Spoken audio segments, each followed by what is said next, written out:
இமாச்சல பிரதேச ஆற்றில் ஹைதராபாத்தைச் சேர்ந்த 24 மாணவ மாணவிகள் மூழ்கினர். அவர்கள் இறந்திருக்கலாம் என்று அஞ்சப்படுகிறது. தெலுங்கானா மாநிலம் ஹைதராபாத்தைச் சேர்ந்த VNR பொறியியல் கல்லூரியின் 2ஆம் ஆண்டு மாணவ மாணவிகள் 50 பேர் இமாச்சல பிரதேச மாநிலம் மணாலிக்கு சுற்றுலா புறப்பட்டனர்.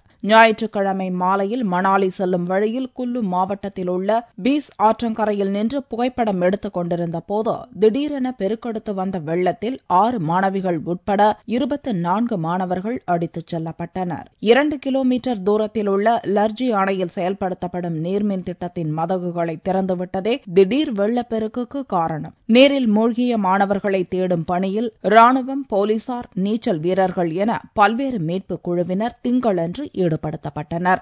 அப்போது மாணவர்களின் 5 சடலங்கள் மீட்கப்பட்டன. மற்ற மாணவர்களை தேடும் பணி தீவிரப்படுத்தப்பட்டுள்ள போதும் அவர்கள் உயிர் பிழைக்க சொற்ப வாய்ப்புகளே இருப்பதாக கூறப்படுகிறது. இதனிடையே ஹைதராபாத்தில் உள்ள VNR கல்லூரியை மாணவர்களின் பெற்றோர் முற்றுகையிட்டனர். தங்களது பிள்ளைகள் எப்படியும் திரும்புவார்கள் என்று பெற்றோர் நம்பிக்கை தெரிவித்தனர். Total 24 students are missing.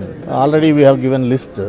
The names of the students were given that are only they are missing, not yet confirmed. Otherwise, the parents should not think that otherwise such operations are going on. देखो मेरे बच्चे को कैसा भी ढूंढो बोलो, देखो बोलो कहा है वो बच्चा अच्छा रहता, मेरे को पूरा यकीन है.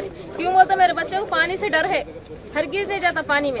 அணையின் மதகுகளை முன்னெச்சரிக்கையின்றி நீர்மின் திட்ட அதிகாரிகள் திறந்துவிட்டதாக உள்ளூர் மக்கள் குற்றம் சாட்டியுள்ளனர். ஆனால் அபாய சங்கை ஊதிய பிறகே மதகுகளை திறந்துவிட்டதாக அதிகாரிகள் விளக்கமளித்தனர். இதனிடையே சம்பவத்தை கேள்விப்பட்ட மத்திய மனிதவளத்துறை அமைச்சர் ஸ்மிருதி இரானி தனது ஆழ்ந்த கவலையை தெரிவித்தார். அதோடு மீட்பு பணிகளை பார்வையிடுவதற்காக இமாச்சல பிரதேசத்துக்கு விரைந்துள்ளார். இதேபோல தெலங்கானா உள்துறை அமைச்சர் நரசிம்ம ரெட்டி மற்றும் அதிகாரிகளும் இமாச்சல பிரதேசத்துக்கு புறப்பட்டுச் சென்றுள்ளனர்.